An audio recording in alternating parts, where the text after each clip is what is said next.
You know, I thought I could wait to talk about this, but I really can't.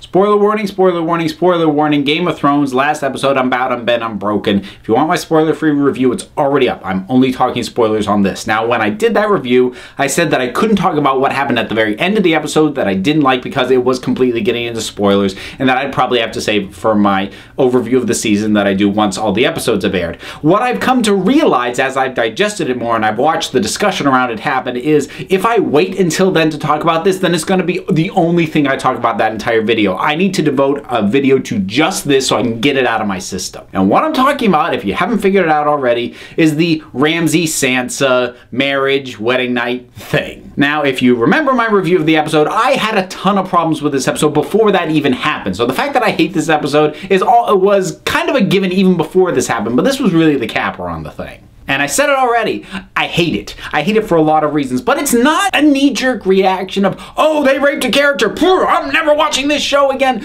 Really, it's just, it serves absolutely no function, and that's why I hate it. Well, it's the overriding reason at any rate, because that scene, the way it played out, told us absolutely nothing new about any of the characters involved, and nor did it move the story forward in any way. I mean, this doesn't tell us anything new about Ramsay. We know how bad Ramsay is, and this is not an extreme act for him. For him, this is Tuesday. Not only does it tell us nothing new about Sansa, but it actually undoes a moment that happened earlier, which was something I said I liked, which is she has that moment with that girl who Ramsay was with earlier, and Sansa kind of puts her in her place, and I really liked that moment for Sansa, but then just shutting down and going to survival mode again felt like it undid that moment, which was the first moment of real character development for her in years. And then when it comes to Theon, Reek, whatever you want to call him, all it is doing is hammering the same point that's been hammered home basically for the last season and a half, which is that he's so broken, he's submissive. He's so broken, he's submissive. There's nothing that his failing to do anything about this tells us that his failing to leave when his sister came to rescue him last season already told us. So that's my aggravation with the scene above all else, is that it serves no function. And I understand not absolutely everything that ever gets shown has to have a plot function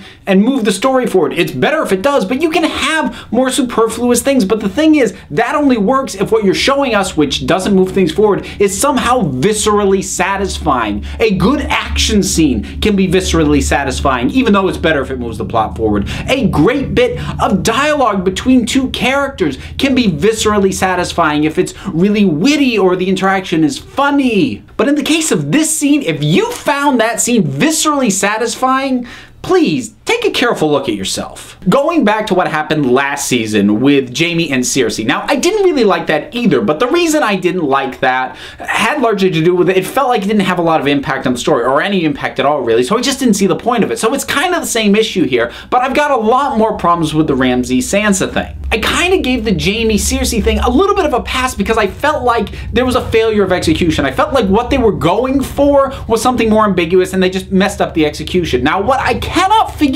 out is when there was such a pretty sizable backlash against that event last year, why would they go back to that same well again for something that, as I said, serves no function to the story or the characters? I mean, you would think with the backlash that this show got with the Cersei Jaime thing that they go, okay, if we ever feel the need to go back to this sort of action against a female character, we better be darn sure that it matters and that it's important. I suppose if I'm going to give a sliver of benefit of the doubt, it's possible that this could pay off in some way down the road, but I just don't see how that's going to happen. We knew Sansa was in a crap situation getting paired off with Ramsay. We didn't need to see this happen. And you know, about the only argument I've seen that I think has any validity at all in terms of showing this is that it was an inevitability. If they're gonna pair Sansa off with Ramsay, this is just gonna be what happens. And while I can buy that in terms of the characters, the situation, and whatnot, that doesn't justify showing us this extended scene of it. I mean, you could have completely gotten the point across just having Ramsay go into their bedchamber, give her like this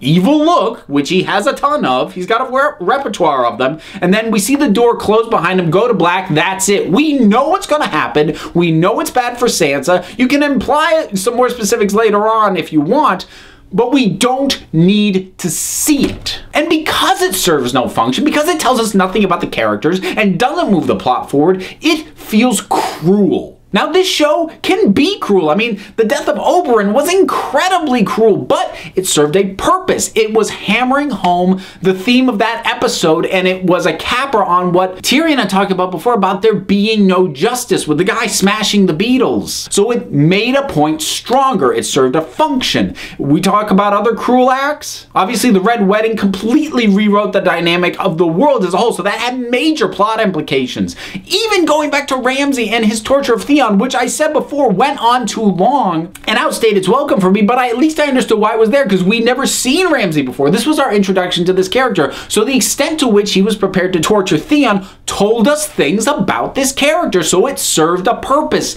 What purpose does this scene in this episode serve?